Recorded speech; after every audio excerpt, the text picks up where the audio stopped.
வணக்கம் செல்லங்களா. இந்த வாரமும் உங்களுக்கு ஒரு அழகான பாடலையும் கதையும் உங்கள் உதயசங்கர் தாத்தா கொண்டு வந்திருக்கிறேன். பாடலை எழுதியவர் ராணி குணசீலி. பாடல் இடம்பெற்ற புத்தகம் ஊர் சுற்றலாம். பாடலை பார்க்கலாமா? தோசை தோசை தோசையாம், அப்பா சுட்ட தோசையாம், பிச்சு பிச்சு தோசையை துவையல் தொட்டு தின்னுவேன். கல்லில் எண்ணெய் தடவியே மாவை அள்ளி ஊற்றுவார். நிலா போல வட்டமாய் கரண்டியாலே தடவுவார். பேப்பர் ரோஸ்ட் தோசையாம், மொறு மொறுன்னு தோசையாம், முருகலான தோசையாம், நெய் மணக்கும் தோசையாம், பொரிந்த கடுகு வாசத்தில் மணக்கும் சட்டினி தொட்டு இன்னும் பல தோசைகள் கேட்டு வாங்கி தின்னுவேன்.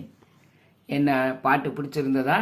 உங்கள் வீட்டில் அப்பா தோசை சுட்டு கொடுத்துருக்கிறாரா?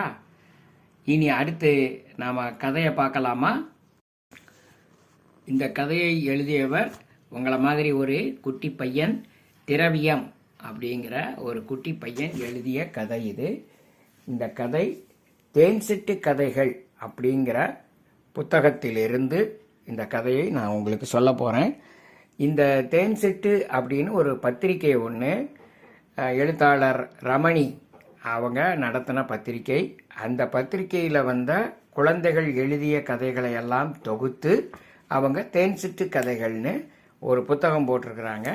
அந்த புத்தகத்தில் இருந்து தான் நான் இந்த கதையை சொல்ல போகிறேன். கதையோட பேர் யாருடைய பல்லுது.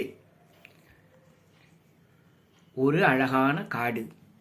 அந்த காட்டில் நம்ம சிங்கராஜா மத்தியான நேரம் ஒரு பெரிய யானையை வேட்டையாடி அந்த வேட்டையாடின யானையை நல்ல நிதானமாக பொறுமையாக கறக்கு முறக்குன்னு கடித்து சாப்பிட்டுக்கிட்டு இருக்கிறாரு.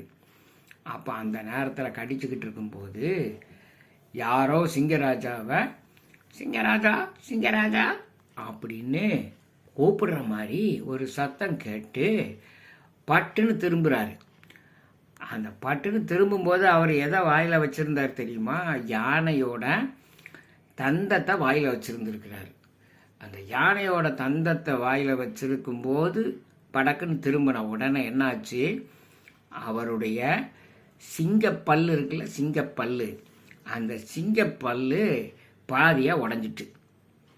உடஞ்ச உடனே ராஜா படக்குன்னு திரும்பி பார்த்து பல்லு உடஞ்ச வழியில் ஐயோ பல் வலிக்கே அப்படின்னு திரும்புகிறார்.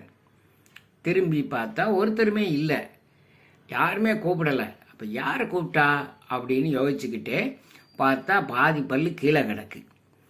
அவருக்கு என்னடா இது, நாம் ராஜாவாச்சே, நம்ம இப்படி ஓட்டப்பல்லோட நாம் காட்டில் இருந்தால் நம்மளை மதிப்பாங்களா அப்படின்னு அவருக்கு ஒரு சந்தேகம் வந்துடுது.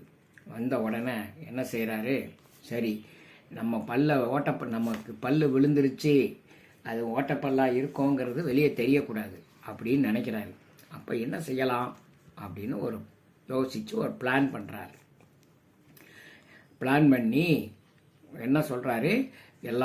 அந்த ஓட்டப்பல்ல மட்டும் இழுத்து மூடிக்கிட்டு ஆனால் ஒரு செய்தியை அனுப்புகிறார்.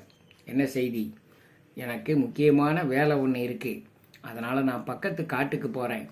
நான் இந்த பக்கத்து காட்டுக்கு போயிட்டு வர்ற வரைக்கும் இந்த காட்டையும் என் குட்டியையும் நல்லா பார்த்துக்கிடணும்.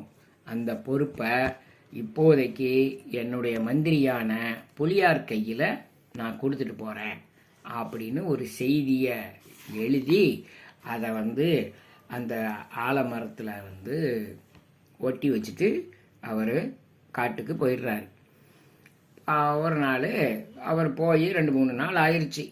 அப்போ ஒரு நாள் 2 நரி காட்டுக்குள்ளே சுற்றிக்கிட்டு இருக்கு. எதுக்கு? இறை தேடி சுற்றிக்கிட்டு இருக்கு. ஏதாவது எலி கிடைக்குமா, முயல் கிடைக்குமா அப்படின்னு சுற்றிக்கிட்டு இருக்கும்போது பார்த்தா அந்த சிங்கராஜாவுக்கு பல்லு உடஞ்சது இல்லையா, அந்த உடஞ்ச பல்லு கீழே கிடக்கிறத பார்த்துடுறாங்க. பார்த்த உடனே ஐயோ, இது யார் பல்லு இது, இவ்வளோ பெரிய பல்லாக இருக்கே அப்படின்னு அந்த பல்லை எடுத்துக்கிட்டு ஒவ்வொரு விலங்குகிட்டையா போய் கேட்குறாங்க. இது ஓம்பல்லா பாரு, இது ஓம்பல்லா பாரு அப்படின்னு கேட்டுக்கிட்டே இருக்கிறாங்க. எல்லா விலங்குகளும் வாயை திறந்து இல்லை இல்லை இது ஏம்பல் இல்லை, ஏம்பல் இப்படி இருக்காது அப்படின்னு எல்லா விலங்குகளும் சொல்கிறாங்க. சரி, கடைசியாக வந்து இந்த நரி எல்லாம் 2 நரி என்ன செய்யுது, இப்போ ராஜாக்கிட்டே போய் கேட்டுருவோம்னு ராஜாவை பார்க்க போகிறாங்க. இப்போ யார் ராஜாவாக இருக்கா, மந்திரியாக இருந்த புலியார் இல்லையா. புலியார்கிட்ட போய் இது மாதிரி நாங்கள் ஒரு பல்லை கண்டுபிடிச்சோம், கீழே கடந்தது, இந்த பல்லு உங்கள் பல்லான்னு பாருங்க அப்படின்னு கேட்ட உடனே புலி வந்து அப்படியே கோபத்தில் கத்துது. என்ன நினச்சிங்க, எனக்கு என்ன பல்லு இல்லாதவனா நான் பல்லு இருக்கிற அத்தனை பல்லு இருக்கிற ராஜாவாக்கும் அப்படின்னு வாயை திறந்து அது சொல்லுது. சொன்ன உடனே அப்போ இந்த பல்லை வாங்குது யார், புலி. வாங்கி பார்த்தா பக்கத்தில் ஒரு சிங்கக்குட்டி நின்றுக்கிட்டு இருக்கு. அந்த சிங்கக்குட்டியை பார்த்து புலி வந்து கேட்குது, சொல்லு கண்ணா, ஓம் பல்லா இது, இந்த பல்லை பார்த்தா ஓம் பல்லு மாதிரி தெரியுதே அப்படின்னு சிங்கக்குட்டியை பார்த்து கேட்ட உடனே அந்த சிங்கக்குட்டி சொல்லுது, இது என் பல்லு மாதிரி இல்லை, ஆனால் என் பல்லு இதுவும் பார்க்குறதுக்கு ஒன்று போல் இருக்குது, ஆனால் என் பல்லு ரொம்ப சின்ன பல்லு, குட்டி பல்லு, நான் குட்டி இல்லையா, நான் அதனால் எனக்கு குட்டி பல்லு, ஆனால் இந்த பல்லு மாதிரியே தான் அந்த நீங்கள் கையில் வச்சுருக்கிற பல்லு இருக்குது அப்படின்னு சொன்ன உடனே புலி வந்து அப்படியா எங்கே பார்ப்போம் வாயத்தர அப்படின்னு புலி வந்து சிங்கக்குட்டியை வாயை திறக்க சொல்லுது. அப்போ தான் வந்து என்ன நடக்கு, இது வாயை திறந்த உடனே பல்லெல்லாம் இருக்கா, இந்த பல்லு அந்த பல்லு ஒரே மாதிரி இருக்கான்னு அந்த பல்லை பக்கத்தில் வச்சு அந்த சிங்கப்பல்லுக்கு பக்கத்தில் இந்த சிங்கப்பல்லை உடஞ்ச சிங்கப்பல்லை வச்சு பார்த்துக்கிட்டு இருக்கும்போது தூரத்தில் இருந்து அந்த ஒரிஜினல் ராஜா இருக்கார் இல்லையா, காட்டை விட்டு வெளியே போகிறேன்னு சொன்ன ராஜா இருக்கார்ல, அவர் திரும்பி வரார். அவர் வந்துக்கிட்டு இருக்கும் பொழுது அவர் பார்க்கும்போது என்ன தெரியுது, ஏதோ வந்து இந்த புலி வந்து சிங்கக்குட்டியை வாயை பழந்து கடிக்கிற மாதிரி அதுக்கு தெரியுது. அங்கே இருந்து பார்க்கும்போது அவ்வளவுதான், அதுக்கு கோபம், அப்படி கோபம் வந்து கத்திக்கிட்டு ஓடி வருது சிங்கராஜா. பாஞ்சு வந்து புலி மேலே பாஞ்சி புலியை கீழே தள்ளி வாயை திறந்து கத்தும்போது பார்த்தா எல்லா மிருகங்களும் கண்டுபிடிச்சிருச்சு, ஓட்டப்பல்லு சிங்கராஜா, ஓட்டப்பல்லு சிங்கராஜா அப்படின்னு எல்லாரும் கத்துறாங்க. கத்துன உடனே தான் சிங்கராஜாவுக்கு ஆகா நம்ம வாயில் இருந்த ஓட்டப்பல்லு தெரிஞ்சு போச்சே அப்படின்னு எந்திரிச்சு வெட்கத்தோடு நிற்கிது. உடனே இதுதானே, இவ்வளோதானா, இது நீங்கள் முதலே சொல்லியிருந்தா தான் நம்ம கரடி வைத்தியரை கூப்பிட்டு சரி பண்ணியிருக்கலாமே ராஜா அப்படின்னு ராஜா கிட்ட புலியார் சொல்கிறார். மந்திரி புலியார் சொல்லிட்ட உடனே என்ன பண்ணுறாங்க, கரடி வைத்தியரை கூப்பிடுறாங்க. டாக்டர் அவர் தான், அவரை கூப்பிடுறாங்க. டாக்டர் வந்து அந்த பல்லை இந்த பல்லோட சேர்ந்து ஒட்ட வச்சு கம்பியை போட்டு கட்டி முறுக்கி விட்டுறாரு. அதுக்கப்புறம் பார்த்தா சிங்கராஜாவினுடைய அந்த பல்லு அப்படியே ஒட்டிக்கிடுச்சு.